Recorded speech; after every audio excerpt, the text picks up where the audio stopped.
मोको मनाओ, हार पिलाओ प्यारे तुमको मनाओ।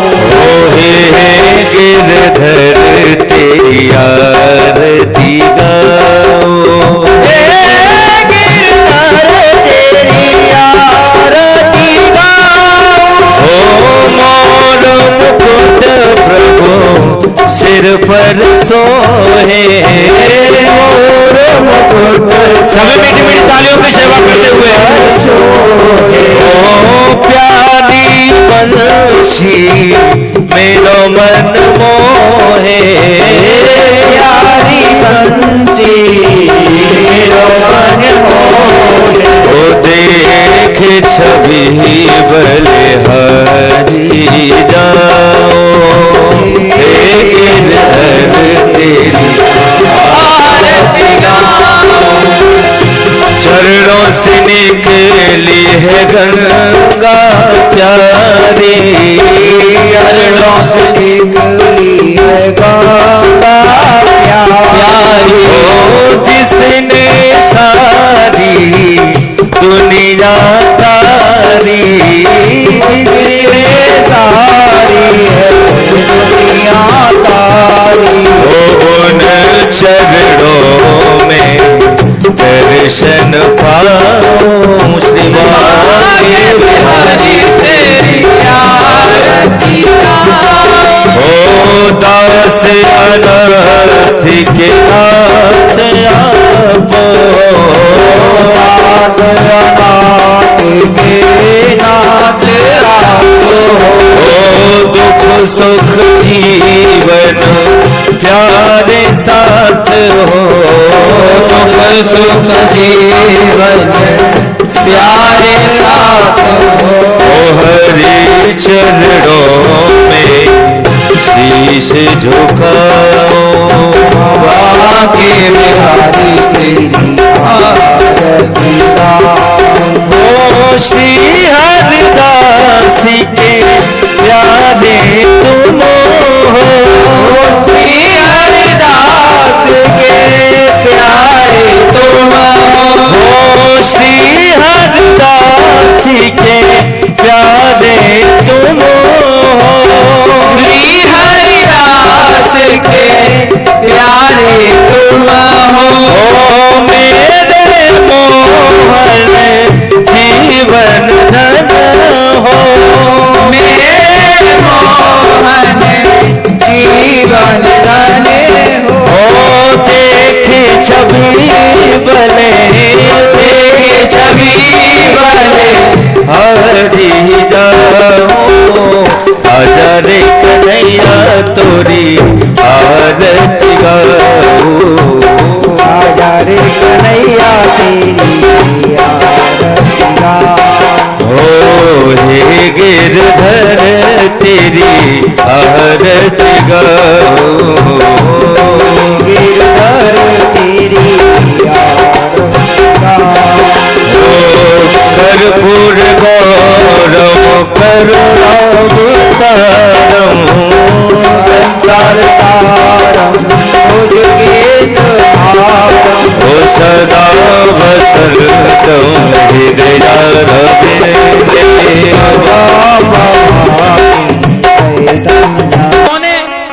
बोले साधु वो है जो जगह जगह भगवान को ढूंढ रहा है, और संत वो है जिसको जगह जगह भगवान ढूंढ रहे हैं।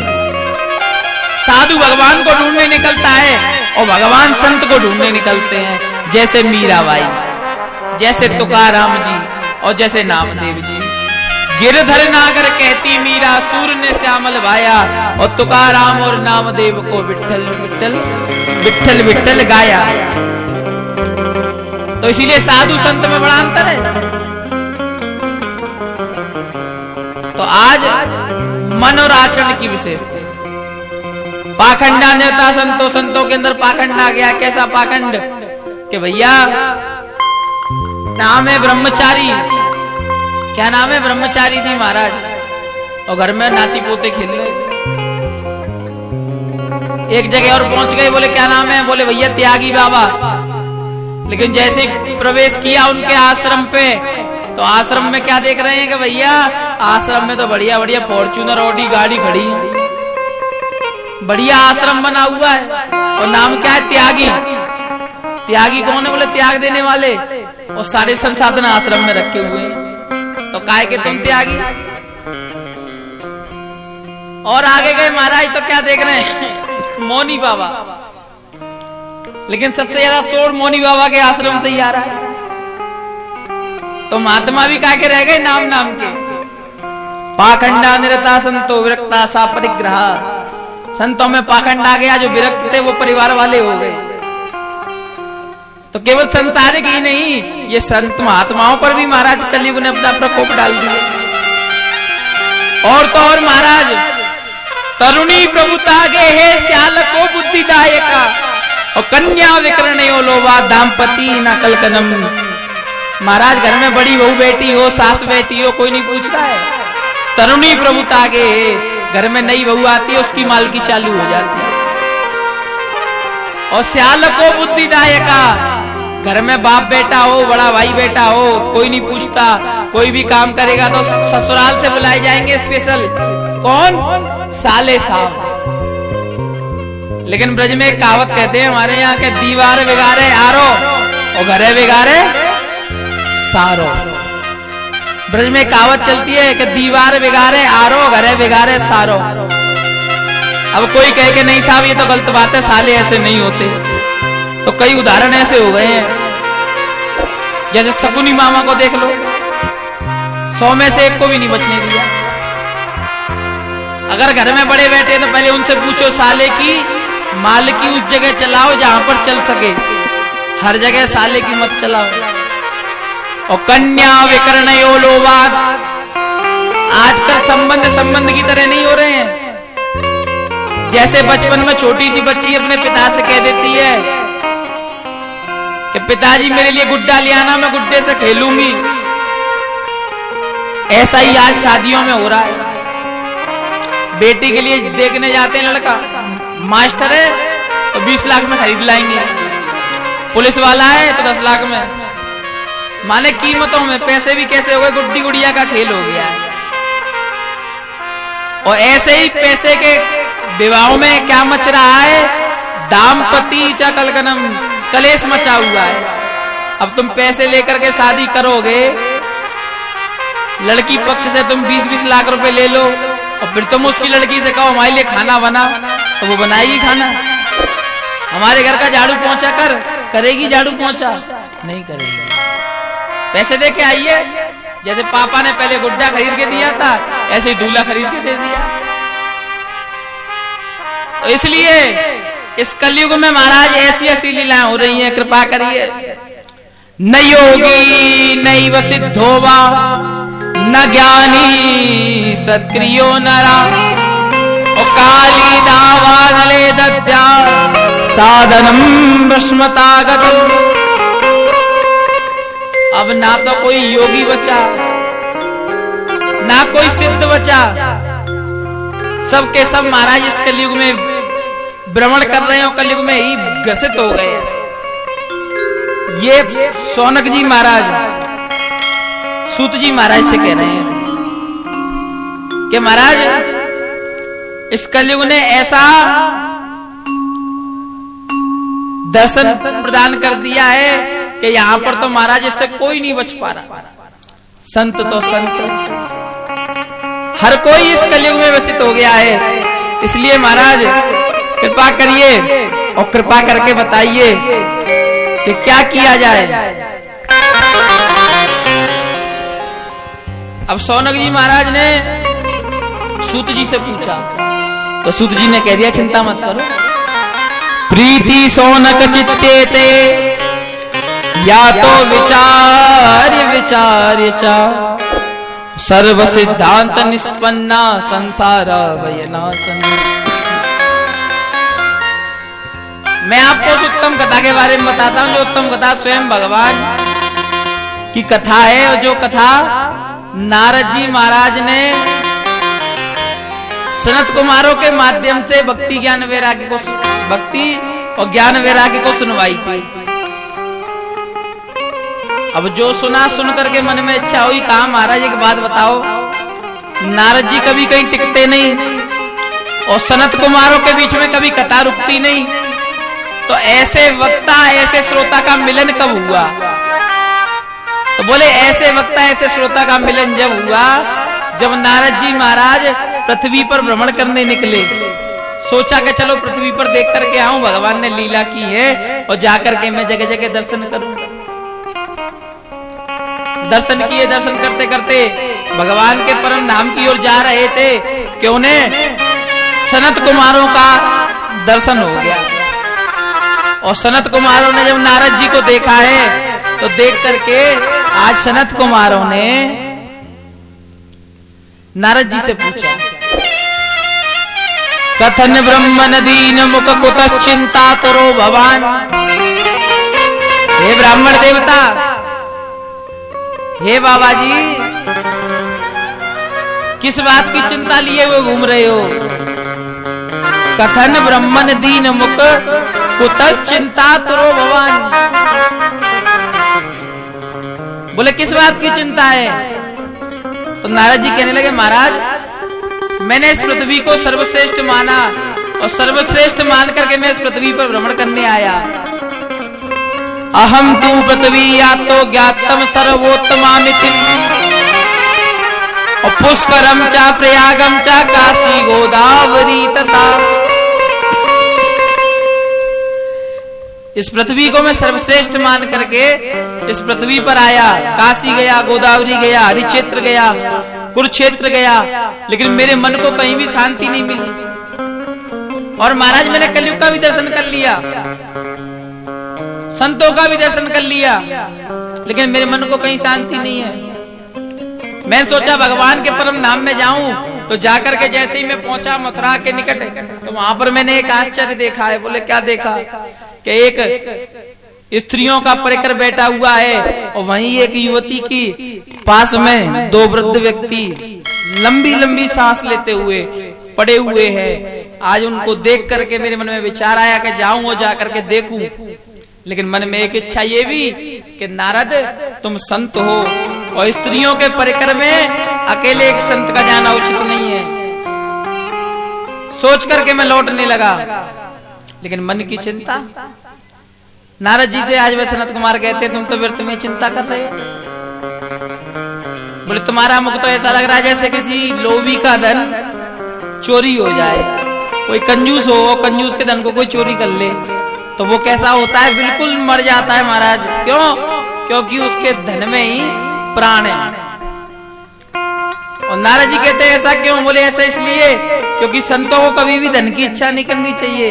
संतों का तो एक ही धन है और वो धन क्या है?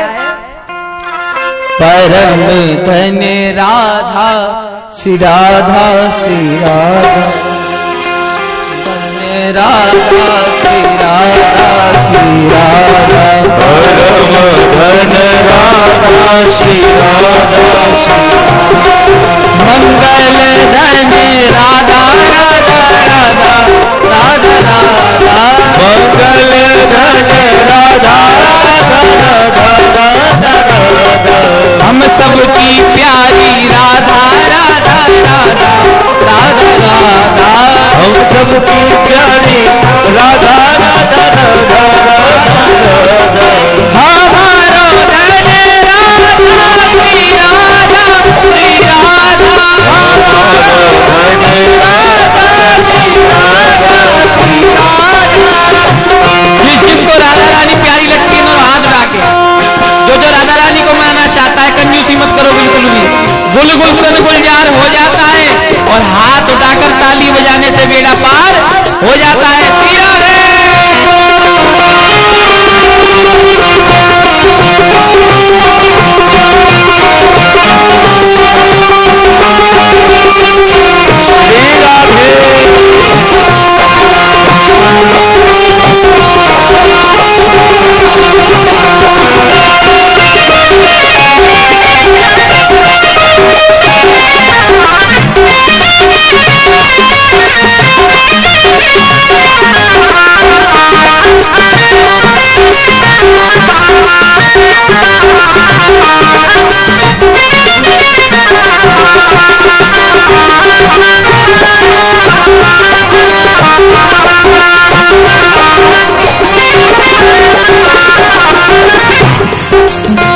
रास शरीर रैन रटो मोहन की बनवारी की जय मोहन की जय बनवारी की जय मोहन की जय बनवारी की जय प्रेम से बोलो बोलत दोलो जय जय श्री बांके बिहारी की जय जय जय श्री बांके बिहारी की जय जय श्री बांके बिहारी की जय हमारो धन राधा श्री राधा श्री राधा हमारो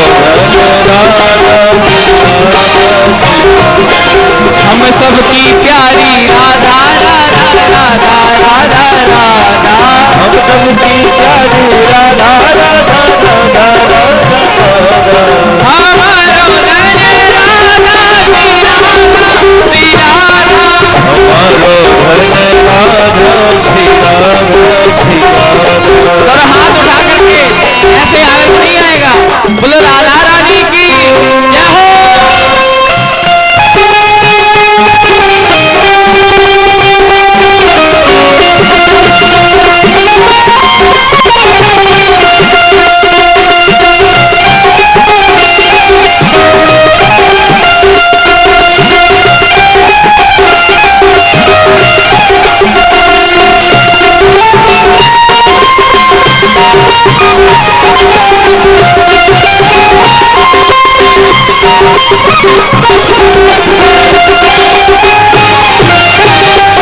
सभी तालियों की सेवा करते हुए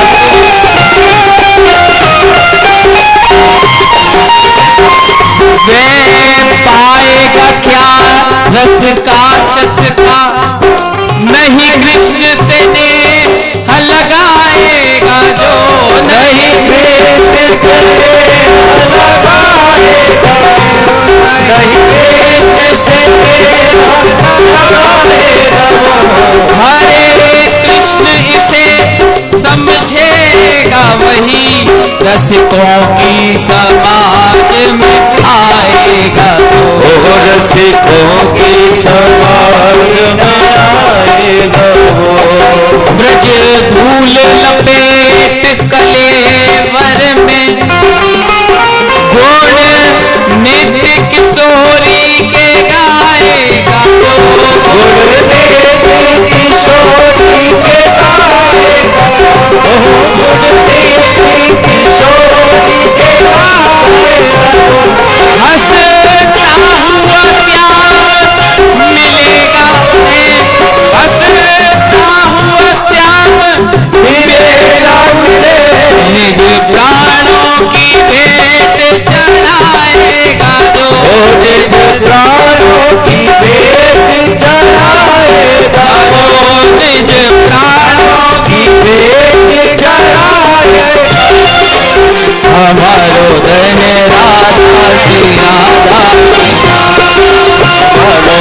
राधा श्री राधा श्री राधा मंगल धन राधा राधा राधा राधा राधा हमारो धन राधा राधा राधा राधा हमारी प्यारी राधा श्री राधा श्री राधा हमारी प्यारी राधा श्री राधा श्री राधा हम सबकी प्यारी राधा श्री राधा श्री राधा हमारी प्यारी राधा श्री राधा श्री राधा संतों की प्यारी राधा श्री राधा श्री राधा संतों की प्यारी राधा श्री राधा श्री राधा हमारो धन राधा श्री राधा श्री राधा हमारो धन राधा श्री राधा श्री राधा हमारो धन राधा श्री राधा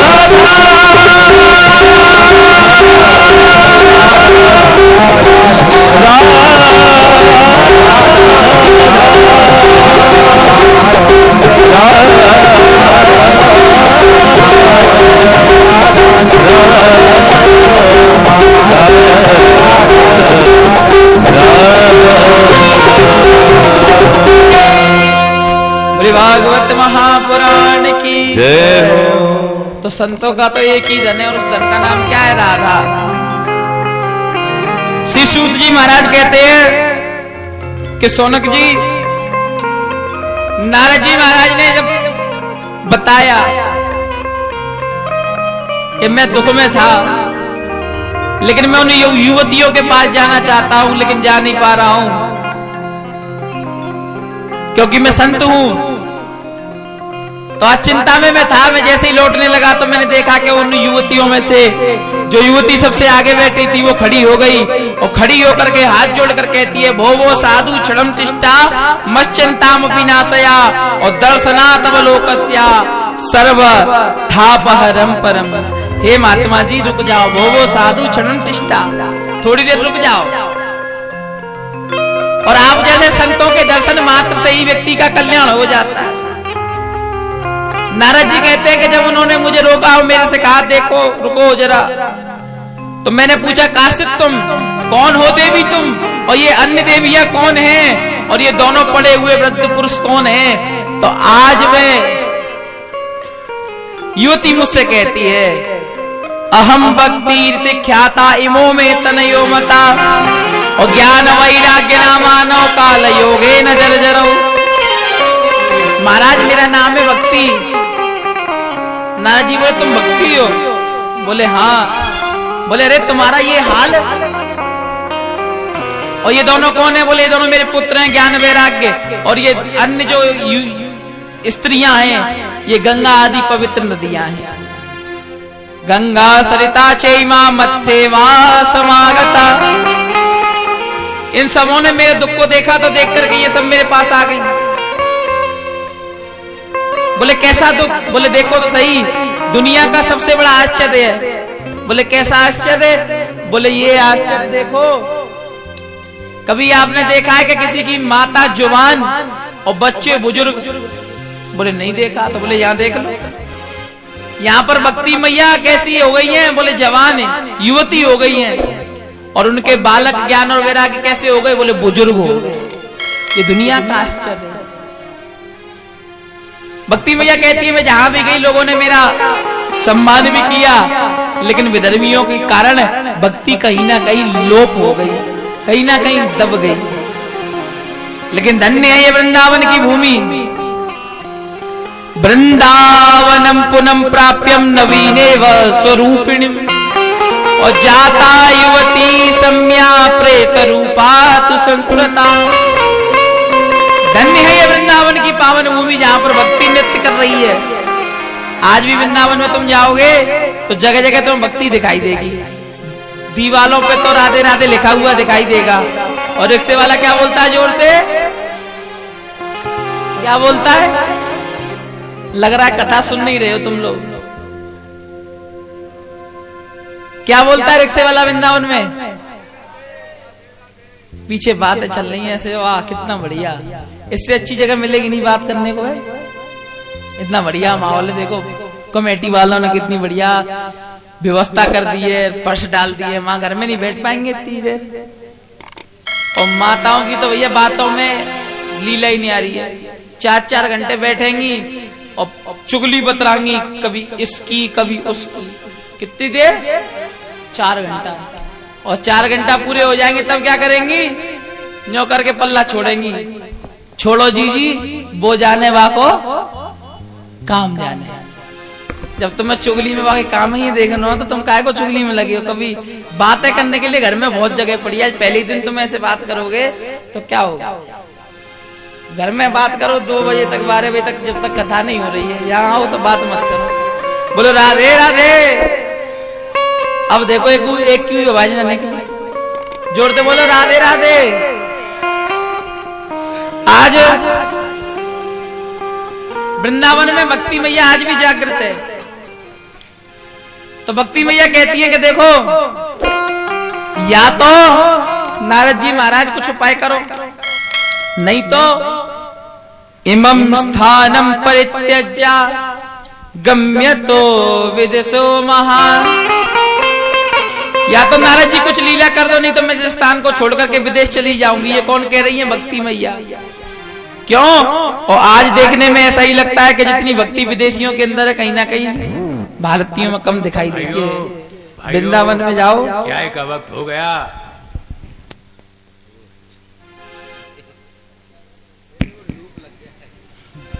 वृंदावन बिहारी लाल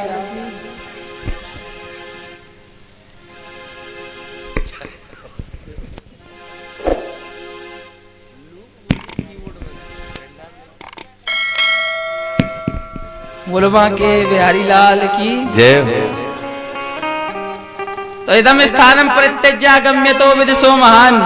आज भक्ति मैया कह रही हैं कि मैं इस स्थान को छोड़कर विदेश चली जाऊंगी और देखने में ऐसा ही लग रहा है।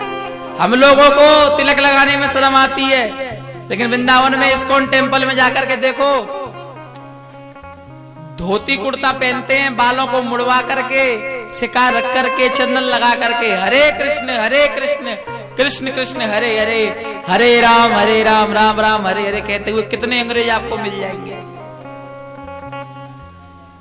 वृंदावन में भक्ति का भाव है। नारद जी महाराज कहते हैं मैया भगवान की इसमें कोई गलती नहीं है। तो बोले किसकी गलती? बोले कलयुग की।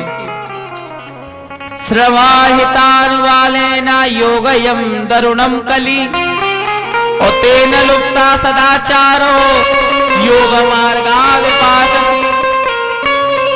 जब से कलयुग आया है, कलयुग ने आकर के ऐसी लीला कर दी है कि वर्षे वर्षे क्रमश जाता मंगलम नापि दर्शयेत्। वर्ष वर्ष ऐसे घट रहे हैं कि मंगलों के दर्शन दूर होते जा रहे हैं। तो ये कौन कर रहा है? बोले कलयुग कर रहा है। लेकिन भक्ति बोली देखो कलयुग में भले ही कुछ ना कुछ बुराइयां हो, लेकिन कुछ ना कुछ अच्छाई भी तो। प्रत्येक व्यक्ति के अंदर ही बुराई है, अंदर ही अच्छाई है। अच्छा बुरा हमारे अंदर ही है, लेकिन हमारे ऊपर है कि हम अच्छे को अपना रहे हैं कि गंदे को अपना रहे हैं। दुर्योधन कहता है कि मेरे को पता है कि मैं कितना गलत कर रहा हूं और उस गलत का फल मुझे मिलेगा, लेकिन अंदर से कोई मुझसे करवाता है। तो बोले कौन है वो आपकी इंद्रियां। तो आज वही बात भक्ति मैया कह रही है, अच्छा बुरा सबके पास है। कलयुग में भी बुराइयां हैं, लेकिन एक तो अच्छाई कलयुग में भी है। और बोले कलयुग की वो अच्छाई क्या है?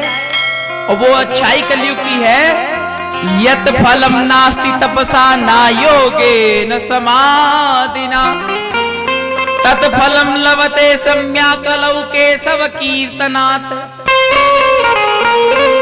अन्य युगों में जो फल तपस्या से मिलता था, कलयुग में केवल भगवान के कीर्तन से मिल जाता है। केवल कीर्तन कर लो भगवान का, वो फल तुम्हें मिल जाएगा। एकाकार कली दृष्टा रस्वाते वितवाशमा विष्णुरातास्तापि त्वं कली जानम सुखयाय च। इस कलयुग में केवल भगवान विष्णु का भजन कर लो। जो अन्य युगों में सालों वर्षों तपस्या करने से मिलता था, वो यहाँ केवल कीर्तन से मिल जाता है। इसलिए नारद जी कलयुग को दोष मत दो, व्यक्ति के कर्मों को। जैसे व्यक्ति कर्म कर रहा है वैसा उसे मिल रहा है। अयम तु युग धर्मो ही वर्तते कस्य दूषणम अतस्तु पुंडरीकाक्षा सहते निकटे स्थितम। फिर भक्ति ने नारद जी का भी गुणानुवाद किया, ध्यान किया। जगति जयति माया यस्य काया दमस्ते और वचन रचन मेकम केवलम चाकलैया और ध्रुव पदमपि यातो यत् कृपातो ध्रुवोयम सकल कुशल पात्रम ब्रह्मपुत्रम नतास्मि। हे ब्रह्मा जी के पुत्र, तुम्हारी कृपा से प्रहलाद को भगवान मिल गए, तुम्हारी कृपा से ध्रुव ने ध्रुव पद को पा लिया, तुम धन्य हो। नारद जी कहते हैं मेरी स्तुति मत कर मैया, मैं तो साधारण भक्त हूं। व्यथा खेद यसे वाले अहो चिंता तुरो भवान श्री कृष्णाम चरणाम भोजम स्मरम दुख्यम गमिष्यति। हे भक्ति मैया मेरी स्तुति मत कर, मेरा ध्यान मत कर और चिंता को छोड़ दे। व्यथा खेद यसे वाले अहो चिंता तुरो भवान। तू तो भगवान श्री कृष्ण के चरणों का भजन कर। श्री कृष्णा चरणाम भोजम स्मरम दुख्यम गमिष्यति। और बोले कौन से भगवान कृष्ण का? बोले उन भगवान के उस स्वरूप का दर्शन कर, उस स्वरूप का ध्यान कर जो स्वरूप द्रौपदी ने कौरवों की दूषित सभा में याद किया था, जिस समय पर कोई बचाने के लिए तैयार नहीं हुआ, सबसे याचना की, प्रार्थना की, कोई नहीं आया, लेकिन जो भगवान कृष्ण का नाम लिया तो लाज बचाने के लिए ठाकुर जी दौड़ते हुए आए और आज द्रौपदी की लाज को बचा दिया। जब कोई नहीं आता, मेरे श्याम आते हैं और मेरे दुख के दिनों में वो बड़े काम आते हैं। द्रौपदी चा परित्याता ये न कौरव वत्सला फलितम गोप संदर्भा सा कृष्णा स्वाकिनो गता। तुम तो उन भगवान कृष्ण के चरणों का दर्शन करो और तुम उन भगवान का वंदन करो, वो भगवान आएंगे और तुम पर कृपा करेंगे। आज ऐसा कहा तो भक्ति मैया भगवान का गुणानुवाद सुनने लगी। अब नारद जी ने आश्वासन दे दिया कि मैं पूरी शक्ति लगा दूंगा, लेकिन तुम्हारे पुत्रों को पहले जैसा करके रहूंगा। एक एक करके बढ़िया पुराणों को सुनाना चालू कर दिया। 17 पुराण सुना दी। 17 पुराण सुनाने के बाद गीता पाठ मोहर मोहर गीता जी सुनाई, बार बार महाभारत सुनाई, वेद सुनाए। लेकिन इतना सुनने के बाद ज्ञान को जगाया। ज्ञान प्रबुद्धताम शीघ्रम हे वैराग्य प्रबुद्धताम, दोनों को जगाया लेकिन जगे ही नहीं। मूर्छा टूटी, फिर से दोबारा सो गए। और ये श्रीमद् भागवत की कथा हर किसी को ऐसे नहीं मिल जाती। इस संसार में 2 वस्तु ऐसी हैं जो देवताओं को दुर्लभ है। जिन देवताओं के लिए आप यज्ञ करते हो ना, अब यज्ञ चलेगा 7 दिन स्वाहा, जिनकी पूजा करोगे ना, उन देवताओं को 2 चीज दुर्लभ है, वो केवल तुम्हें ही मिल सकती हैं, उन देवताओं को भी नहीं मिलती। और वो क्या है? पहली है तक्र, तक्रम सक्रस्य दुर्लभा, तक्रम सक्रस्य दुर्लभा। सक्र माने देवता और तक्र माने मट्ठा, छाछ होती है, छाछ जानते हो? छाछ, छाछ को जानते हो कि नहीं भैया? हमारे ब्रज में तो खूब निकलती है मट्ठा। ये जो मठा है इसको बोलते हैं तक्र। भगवान कन्हैया वृंदावन ब्रज में किस लिए आए? बोले इस चीज छाछ के लिए आए, दूध दही मक्खन के लिए आए। तो तक्रम सक्रस्य दुर्लभा, ये जो तक्र है, ये जो छाछ है, केवल इस पृथ्वी पर ही मिलेगी, ऊपर स्वर्ग में नहीं मिलती। और दूसरा श्रीमद् भागवती वार्ता सुराणाम अपि दुर्लभम, ये जो श्रीमद् भागवत की कथा है ये भी देवताओं को दुर्लभ है। सुखदेव जी परीक्षित जी को सुना रहे थे, अमृत का कलश लेकर के आ गए देवता, कहने लगे कि इस कथा को सुना दो, बल्दे में अमृत पिला दो, परीक्षित को मुक्त हो जाएगा। तो सुखदेव जी हंसने लगे कि वारे देवताओं, जब जब तुम्हें काम पड़े तब तब हमारी याद आवे, वरना तुम अपने अहंकार में मद में चून रहते हो, बिल्कुल भूल जाते हो सब। कहां पर श्रीमद् भागवत जैसा मणि और कहां पर ये तुम्हारा अमृत कांच का टुकड़ा। क्वा क्वा च्वा क्वा मडिर महान। जाओ यहां से। ब्रह्मा जी के पास पहुंच गए। ब्रह्मा जी से कहा, ब्रह्मा जी भागवत की तुलना अमृत से ज्यादा है क्या? तो ब्रह्मा जी ने कहा कोई बात नहीं, 7 दिन तक रुको, 7 दिन की कथा के बाद देखते हैं क्या होता है। 7 दिन की कथा हो गई। जब परीक्षित को परम गति मिली तो ब्रह्मा जी ने सत्यलोक में तराजू लगाया और तराजू में एक तरफ श्रीमद् भागवत, एक तरफ 17 पुराण और सभी ग्रंथों को, वेदों को रख दिया। सबका पल्ला वो सत्यलोक का तराजू था, आज का तराजू नहीं है। सत्य को नापने वाला था। श्रीमद् भागवत भजन के कारण नीचे आने लगी, बाकी ऊपर जाने लगे। मैं निरे भगवत रूप में। भागवत वास्तविकता में कृष्ण का ही परम स्वरूप है। आज उस स्वरूप का दर्शन सभी देवताओं ने किया, लेकिन वो उन्हें मिली नहीं, क्योंकि श्रीमद् भागवती वार्ता सुराणाम अपि दुर्लभम। आज वही नारद जी महाराज सब ग्रंथों को तो सुना गए, लेकिन भागवत को कहना ही भूल गए। तो आज क्या होता है? इतने प्रयत्न किए, तो प्रयत्न करने के बाद में जब वो नहीं जगे तो आकाशवाणी ने सचेत किया, नारद जी वैयो वाणी तदे भूत्वा यत्वे नासितमा। उदमा सफलास्ते संभविष्यति न संशया। जिस उद्गम में तुम लगे हुए हो वो पूरा नहीं होगा। नारद जी ने पूछा क्यों नहीं होगा? बोले इसलिए नहीं होगा कि एतदार्था तु सत्कर्मा सुरसेतु समाचरा तते कर्मा भविष्यन्ति साधवा साधुवा। आपने अभी तक कोई सत्कर्म नहीं किया, सत्कर्म करो तब जाकर के सारे दुख दूर होंगे। अब नारद जी के मन में एक और चिंता जग गई कि मैंने 17 पुराण सुनाई, महाभारत सुनाई, वो सब क्या सत्कर्म नहीं था?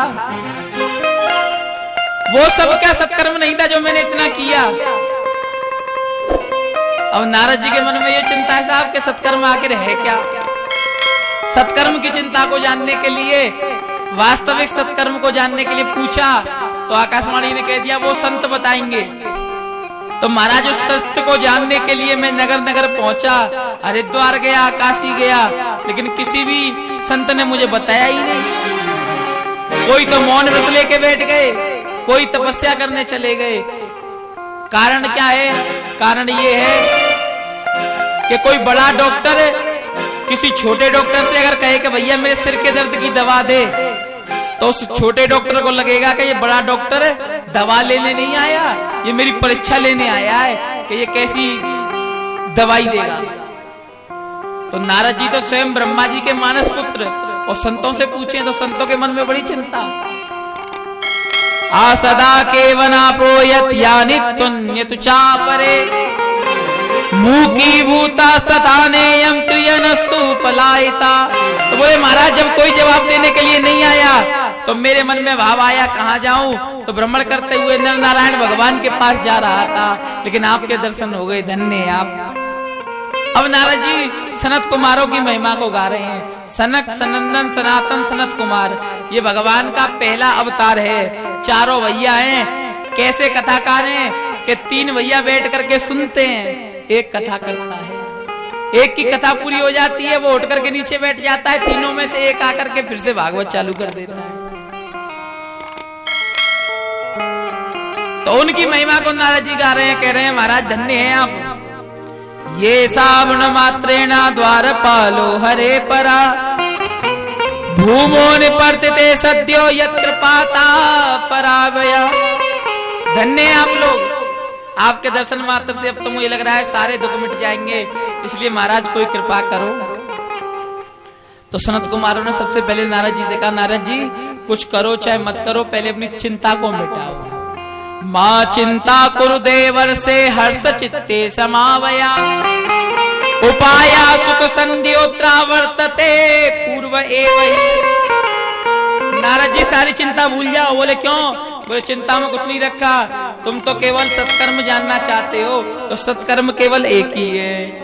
सत्कर्म सूचको नूनम ज्ञानमूलम श्रुतो हृदय और श्रीमद् भागवती लापा सातु गीता सुखादिवी। तुम तो श्रीमद् भागवत की कथा कराओ, उस कथा से सबके सुख अपने आप जग जाएंगे और दुख अपने आप मिट जाएंगे। तो यहाँ पर सनत कुमार कह रहे हैं कि आप तो श्रीमद् भागवत की कथा कराइए। बोले उसको करने से क्या होगा? बोले सब सुख मिलेगा। नारद जी के मन में एक और चिंता जग गई कि मैं 17 पुराण सुनाई थी, ये श्रीमद् भागवत तो 17 पुराणों का अंश ही है। तो वहां पर श्री सनत कुमारों ने कहा कि देखो भैया श्रीमद् भागवत क्या है? श्रीमद् भागवत 17 पुराणों का एक सार है, कल्प वृक्ष का फल है। अब अगर तुम्हें फल खाना है, फल का स्वाद लेना है तो फल ही खाना पड़ेगा। अब तुम सोचो कि भैया सेब मीठा होता है तो पेड़ भी मीठा होता होगा, सेब खाओगे तो आनंद आएगा, पेड़ को खाने जाओगे तो तुम्हारे दांत टूट ही जाएंगे, लेकिन पेड़ को खा नहीं पाओगे। इसलिए सदा सेव्या श्रीमद् भागवती कथा। तुम तो बार बार श्रीमद् भागवत की कथा को सुनो। बोले महाराज बार बार? बोले हाँ, श्रीमद् भागवत की कथा जितना सुनोगे उतना तुम्हें आनंद देगी। बोले महाराज क्यों? हम तो कल ही सुन के आए हैं, आस्था चैनल पे चल रही थी बढ़िया कथा अनिरुद्धाचार्य की। आज सुबह सुन करके आए हैं गौरव प्रसाद शास्त्री की। माने हम तो 24 घंटे टीवी में भागवती सुनते रहते हैं, जरूरी है कि नवलेश्वर धाम में सुने? ऐसा मन में भाव नहीं आना चाहिए। भागवत जितनी बार सुनोगे उतना ही आनंद देगी, उतना ही रस देगी। और नवलेश्वर धाम वाले यूं कहे कि हम तो 23 साल से सुन रहे हैं, 24वीं साल में का कोई नई है जाएगी? नहीं भी हो जाएगी भैया, जितना सुनोगे उतना ही आनंद देगी। ये श्रीमद् भागवत है, सब कुछ प्रदान करने वाली है। वेदोपनिषदा सारा जाता भागवती कथा, ये वेदों का सार है। इस वेदों के सार को सुनो। नारद जी सुनकर के गदगद हो गए, कहने लगे धन्य है महाराज जो मेरे भाग्य आज उदय हो गए। भाग्योदयेन बहुजन्म समर्जितेन सत्संगम चलवते पुरुषो यदा वै अज्ञान हेतु कृता मोमदान्तकारं नासा विदाहि तदोदयते विवेका। श्रीमद् भागवत कहती है कि एक नहीं अनेकों जन्मों के भाग्यों का जब उदय होता है तब जाकर के हमें श्रीमद् भागवत कथा सुनने को मिलती है, और तब जाकर के हमारा विवेक जागृत होता है। कौन कह रहा है इस बात को? श्रीमद् भागवत। यहाँ पर बैठे हुए भक्तों पर भगवान की एक नहीं 3 कृपाएं। कितनी कृपाएं? 3। कैसे 3? पहली कृपा श्रीमद् भागवत के अनुसार कि भाग्य उदय होते तब कथा मिलती है। तो आज आप सबका भाग्य उदय हो गया। जिनका उदय नहीं हुआ वो घर पे बैठे हुए हैं। आप लोगों का उदय हो गया, आप लोग बैठकर कथा सुन रहे हैं। अब ये तो भागवत की बात हो गई, लेकिन विद्वान कहते हैं, संत कहते हैं कि जिस पर अपने पूर्वजों की कृपा होती है वही भागवत सुन पाता है, क्योंकि भागवत पितरों का ही, मूलतः पितरों का ही ग्रंथ है। क्योंकि जब भागवत सुनने व्यक्ति आता है तो पितृ प्रसन्न होते हैं। आस्फोटयति पितरा नित्यंती च मुहुर मुहुर, गदगद होकर कहते हैं कि मम ग्रहे वैष्णव जाता। तो ये भागवत पितरों की कृपा से सुनने को मिलती है, भाग्यों का उदय होने से मिलती है। तो 2 कृपा तो ये हो गई। और तीसरी कृपा गोस्वामी जी की। गोस्वामी जी की कौन सी कृपा है? बिन सत्संग विवेक न हो, बिन सत्संग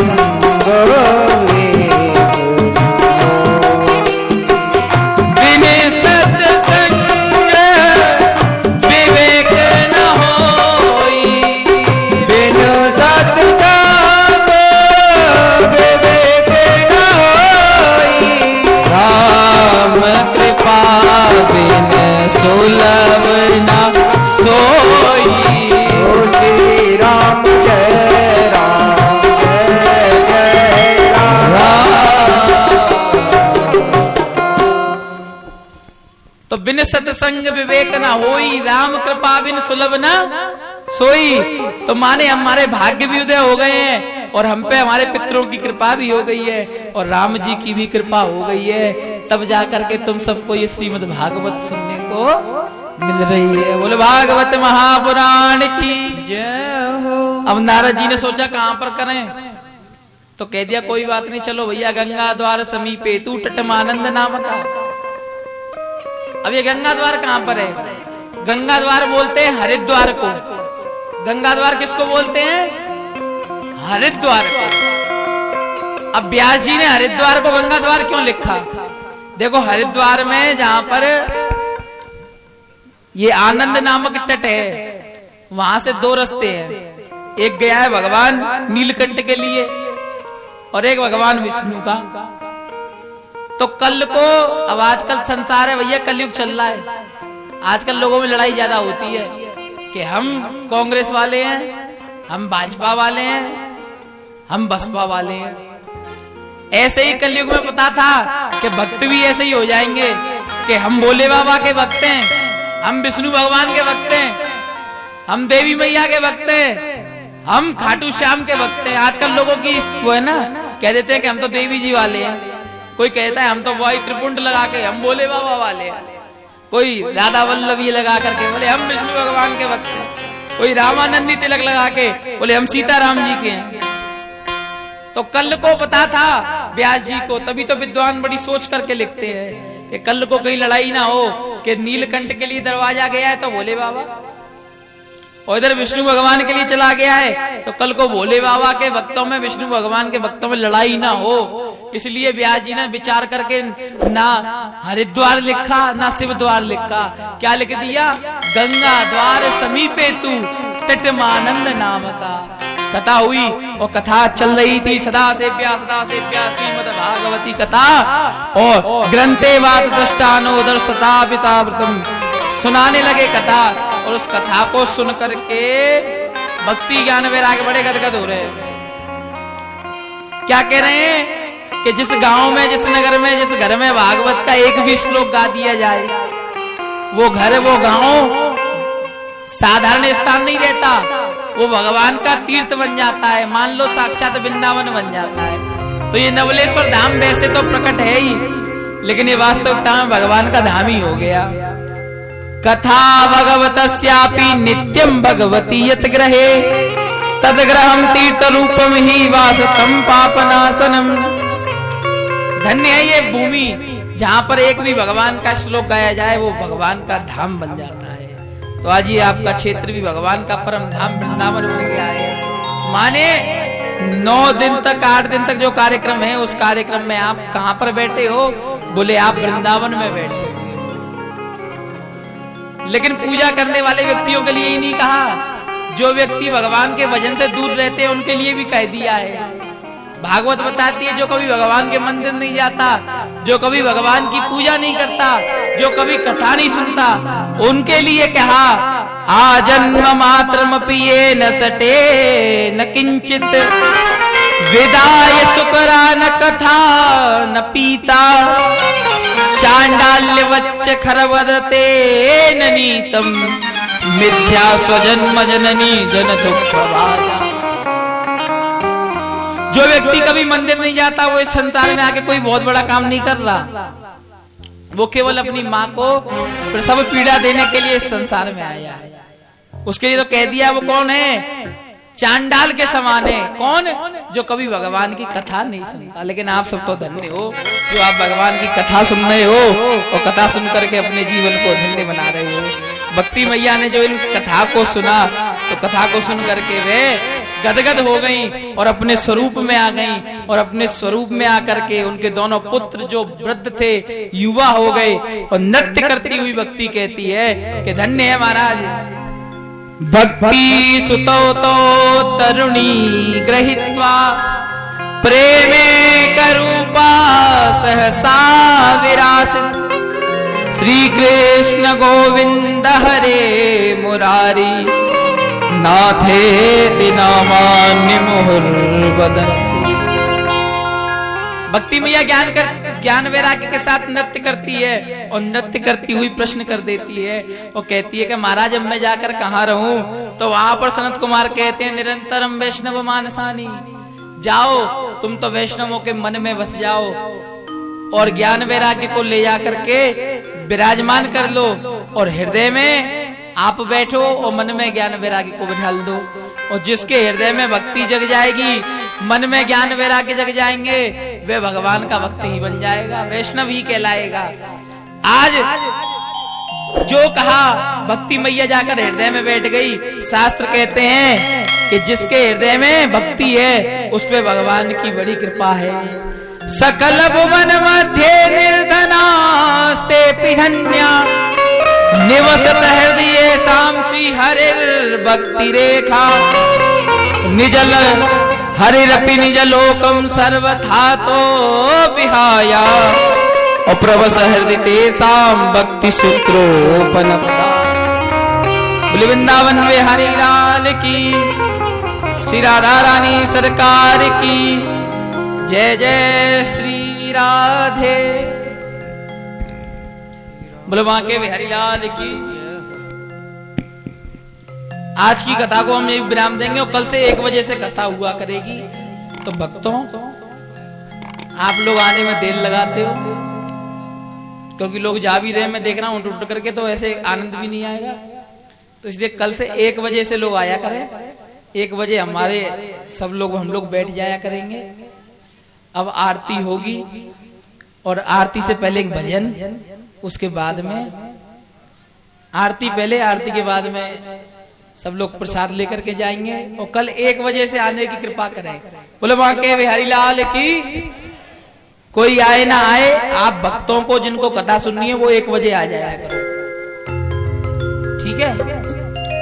पड़ोसी नहीं आ रहा, चाचा नहीं आ रहा, ताऊ नहीं आ रहा, मत आने दो, वो तुम्हारे संग नहीं जाएंगे। तुम्हारे संग क्या जाएगा? भगवान की कथा जाएगी। बोले माँ के बिहारी लाल की। सबको कथा समझ में आई? आई कि नहीं आई? पीछे वालों को आई कथा समझ में? तो एक बार जोरदार जयकारा। बोले माँ के बिहारी लाल की। अभी लग रहा है नहीं आई। बोलो नवलेश्वर धाम की, हनुमान जी महाराज की जय। जय श्री राधे, जय जय श्री राधे, जय जय श्री राधे। राधे जपा करो, कृष्ण नाम रस पिया करो। राधे राधे जपा करो, कृष्ण नाम रस पिया करो। राधे राधे जपा करो, कृष्ण नाम रस पिया करो। राधे राधे जपा करो, कृष्ण नाम रस पिया करो। ओ राधे राधे जपा करो, कृष्ण नाम रस पिया करो। राधे राधे जपा करो, कृष्ण नाम रस पिया करो। ओ राधे राधे जपा करो, कृष्ण नाम रस पिया करो। राधे राधे जपा करो, नाम रस पिया करो। राधे राधे जपा करो, कृष्ण नाम रस पिया करो। राधे राधे जपा करो, कृष्ण नाम रस पिया करो।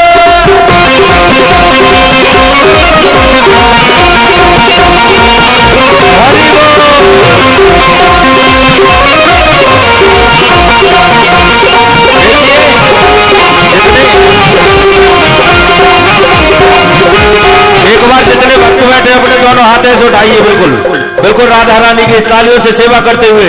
ये 1 2 3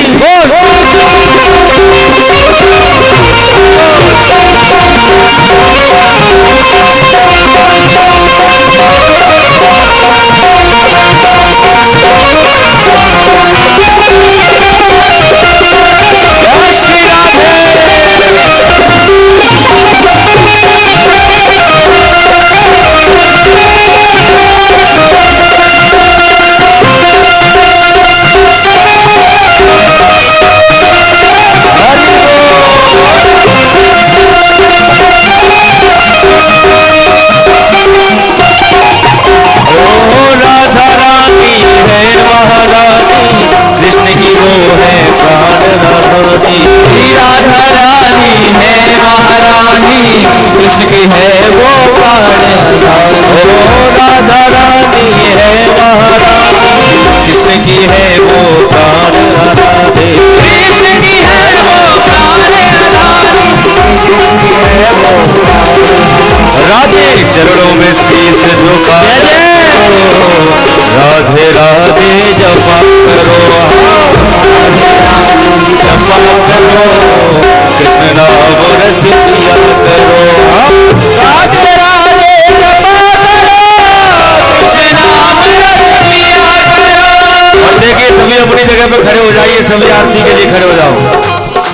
खड़े होकर और बिल्कुल झंडे वाले हाथ मीठी मीठी तालियों के साथ। ओ मैं तो वृंदावन को जाऊं, मेरी वीर नहीं माने फिर मनवा। मैं तो वृंदावन को जाऊं, मेरी वीर ना माने मेरा मनवा। अरे नहीं माने मेरा मनवा सखी, नहीं माने मेरा मनवा। नहीं माने मेरा मनवा सखी, नहीं माने मेरा मनवा। ओ मैं तो वृंदावन को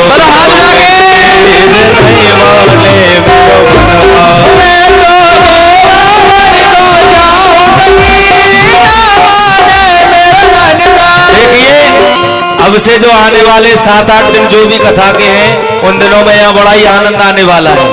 तो आनंद ऐसे नहीं लेते हैं नच करके झूम करके हाजिरी लगाते हुए। हो मेरो मन ले गयो नंद कुमार वृंदावन कुंज गलिन में। नंद कुमार वृंदावन कुंज गलिन में। हो वृंदावन कुंज गलिन में वृंदावन रस के गलिन में। वृंदावन कुंज गलिन में वृंदावन रस के गलिन में। देखिए हमारे वृंदावन में ऐसे नहीं रहता है। अगर आप लोग गए होंगे तो वृंदावन में खूब हाथ उठा के बिल्कुल मीठी मीठी तालियां बजती हैं। वृंदावन गए हो ना तो उठाओ दोनों हाथ बिल्कुल ऐसे झंडे वाले। ओ मेरा मन ले गयो नंद कुमार वृंदावन कुंज गलिन में।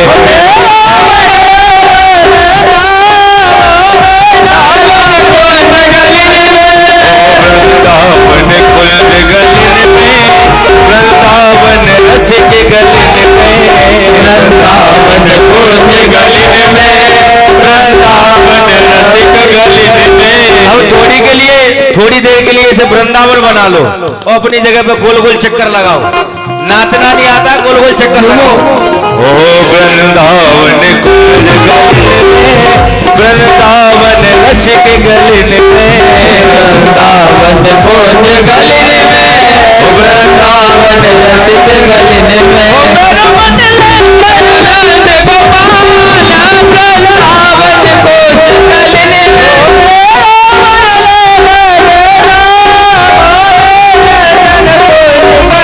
ओ मेरो मन ले गयो नंद कुमार वृंदावन कुंज गलिन में। मेरो मन ले गयो नंद कुमार वृंदावन कुंज गलिन में। बोलिए राधा रानी सरकार की, बोलिए श्री वृंदावन बिहारी लाल की, व्यास जी महाराज की जय जय श्री राधे।